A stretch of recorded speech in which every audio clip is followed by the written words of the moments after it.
Let me back up, because you need to understand how I got to that morning.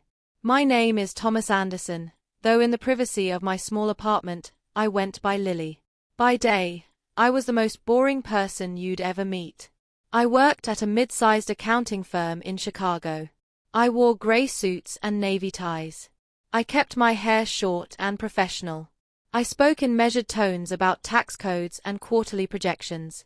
I was invisible in the most deliberate way possible. But every night, when I came home to my studio apartment on the third floor of a building where nobody knew their neighbors, I became someone else entirely. The transformation started the moment I locked my door. First, the tie would come off. Then the jacket. Then I'd stand in front of my closet, the one that held my real wardrobe, the one nobody else knew existed. Dresses in every color and style. Skirts and blouses. Heels arranged neatly on a rack. Drawers full of lingerie, stockings, accessories. And in a special box on the top shelf, my wigs. 3 of them, each a different style, each representing a different version of Lily. I'd been doing this for 6 years, ever since I moved to Chicago for work. Living alone for the first time gave me the freedom I'd never had growing up in a small town in Indiana, where everyone knew everyone and secrets had nowhere to hide. In Chicago, I was anonymous. I could be whoever I wanted within the safety of my own 4 walls. But here's the thing about living a double life. It's exhausting in ways that are hard to explain. Every morning, I'd wake up as Lily, makeup still on, wig askew, dressed in whatever I'd fallen asleep in. I'd look in the mirror and feel right. Then I'd strip it all away, scrub my face raw, put on my Thomas costume, and go out into a world that had no idea who I really was. The dysphoria wasn't about gender. Exactly.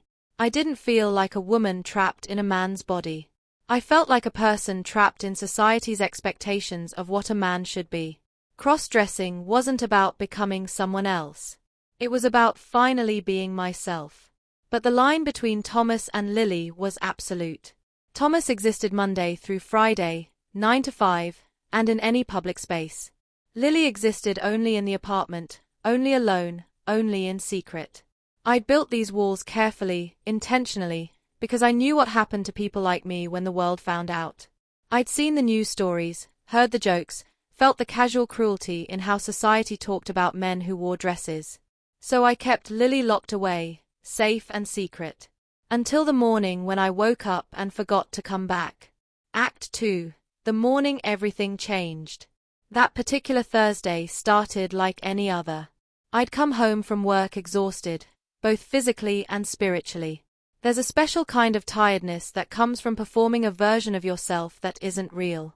It seeps into your bones. I transformed into Lily with more care than usual that night. A long dark wig, my favorite one that made me feel elegant. A full face of makeup, foundation, contour, eyeshadow, the works. A silk nightgown in deep purple that felt like water against my skin. I'd poured myself a glass of wine, put on music, and just existed as myself for a few hours. I must have fallen asleep on my bed without meaning to. Without removing the makeup. Without taking off the wig. Without changing into my Thomas pajamas that I kept for exactly this purpose. When I opened my eyes that Friday morning, sunlight was streaming through the window. My alarm hadn't gone off yet, which meant I had maybe 20 minutes before I needed to start getting ready for work. I stretched, still half asleep, and my hand brushed against long hair on the pillow. I sat up, confused, and that's when I saw her in the mirror. Lily. Still fully present. Makeup miraculously intact despite a night of sleep. Wig slightly messy but still on. Nightgown twisted from tossing and turning but still elegantly draped. For a moment, I just stared. Because the person looking back at me didn't look like Thomas playing dress up. She looked real. Natural. Like she'd always been there, and it was Thomas who was the costume. Then my alarm went off, shattering the moment. Work. I had to get to work. I had a meeting at 9. I needed to transform back into Thomas immediately. But I didn't move. I sat there on my bed, looking at Lily in the mirror, and something inside me cracked. A wall I'd built between these two versions of myself, carefully maintained for 6 years, developed a fissure. What if I didn't change back? The thought was insane. Impossible. I had a job, a professional reputation, a life built entirely on being Thomas. I couldn't just walk out into the world as Lily, could I? My phone buzzed. A text from my coworker James. Morning meeting moved to 10. FYI. An extra hour. The universe giving me more time to transform back into Thomas. Or maybe, giving me time to make a different choice. I stood up, walked to the mirror, really looked at myself. At her. At Lily, who was me and always had been. And I made a decision that was either the bravest or stupidest thing I'd ever done. I called in sick to work. Hi Margaret, it's Thomas. I'm not feeling well today. Think I need to take a sick day. My voice was slightly higher than usual, feminized by the headspace I was in, but Margaret didn't seem to notice. No problem, Thomas. Feel better. See you Monday. I hung up. Friday off. The weekend ahead. 3 full days where I didn't have to be Thomas at all. 3 days to see what it felt like to be Lily beyond the walls of this apartment. The first few hours, I just existed in my apartment as Lily without the pressure of an expiration time. Usually, I was racing against the clock, knowing I'd have to transform back for work or errands or any interaction with the outside world. But that Friday, time stretched out luxuriously. I redid my makeup properly, taking my time. I chose a casual outfit, skinny jeans, a flowy blouse, ankle boots with a modest heel. I styled the wig more naturally. When I looked in the mirror, I saw someone who could conceivably walk down the street without turning every head. But could I actually do it? Walk down the street as Lily? My apartment felt simultaneously like a sanctuary and a prison. Safe, but limiting. I'd been content with that limitation for 6 years. But something about waking up as Lily, about seeing her in the morning light looking so real, had awakened a hunger I'd been suppressing. I wanted to exist in the world as myself. I started small. I went to my apartment building's laundry room in the basement, somewhere I'd only ever gone as Thomas. My heart was pounding so hard I thought I might pass out. I carried a basket of clothes, walked down 2 flights of stairs, and entered the fluorescent-lit room. There was one other person there, an elderly woman from the 2nd floor who I'd seen but never talked to. She glanced up as I entered, gave a polite nod, and went back to folding her towels. That was it. No dramatic gasp. No pointing. No confrontation. Just a nod, the universal acknowledgement of a fellow human doing laundry. I loaded my clothes into the washer with shaking hands, added detergent, started the machine.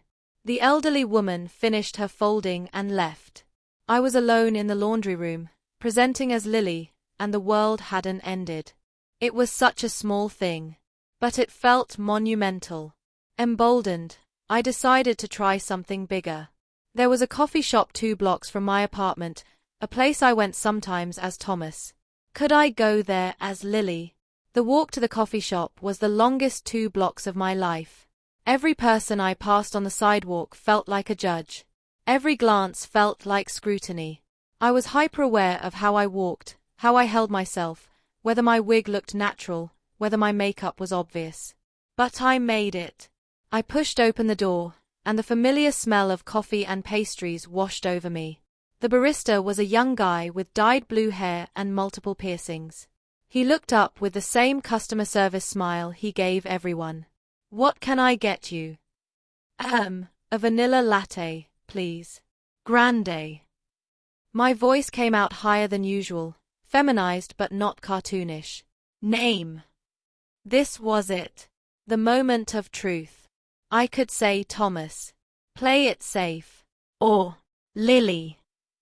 He wrote it on the cup without a second glance. "That'll be $5.50. I paid, moved to the waiting area, and tried not to hyperventilate. A few minutes later, he called out, "Lily. Vanilla latte for Lily." I took the cup, saw my name written in black marker, and felt something profound shift in my chest.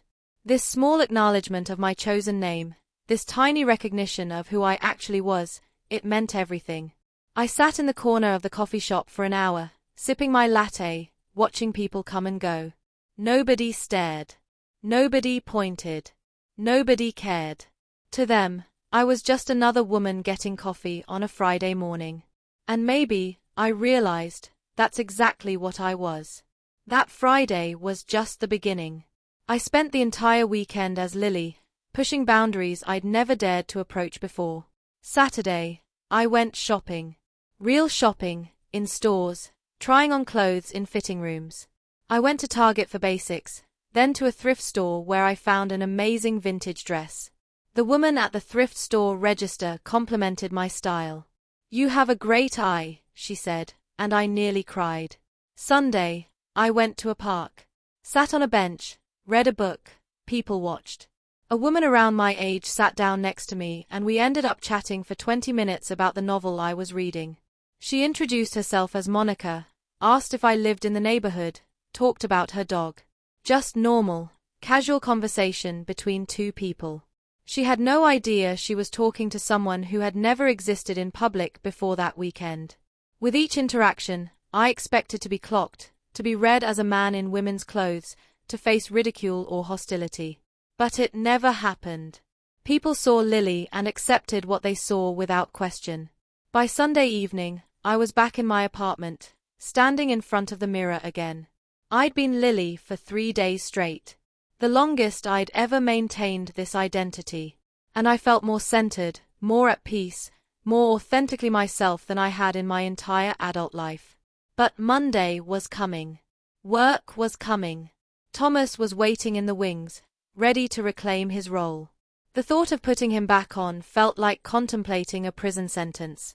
I looked at Lily in the mirror. "What now?" I asked her. She looked back at me with the same question in her eyes. Monday morning, I woke up as Lily again. I'd made the choice not to transform back on Sunday night, extending the experiment one more day. But I couldn't call in sick again. I had responsibilities. Bills to pay. A career I'd built. I couldn't just abandon Thomas's life because Lily felt more authentic. Or could I? I sat on my bed, caught between two impossible choices. Transform back into Thomas and return to the suffocating safety of my double life. Or take the terrifying step of integrating these two identities, of bringing Lily into spaces where only Thomas had existed before. The thought of coming out at work, of transitioning in my professional life, felt overwhelming. I wasn't even sure what I was transitioning to. I wasn't transgender in the traditional sense. I didn't want hormones or surgery. I just wanted the freedom to present as Lily when that felt right, and as Thomas when that felt right, without hiding either one. Was that even possible in the world we lived in? My phone rang. It was Margaret from work. "Thomas, hi.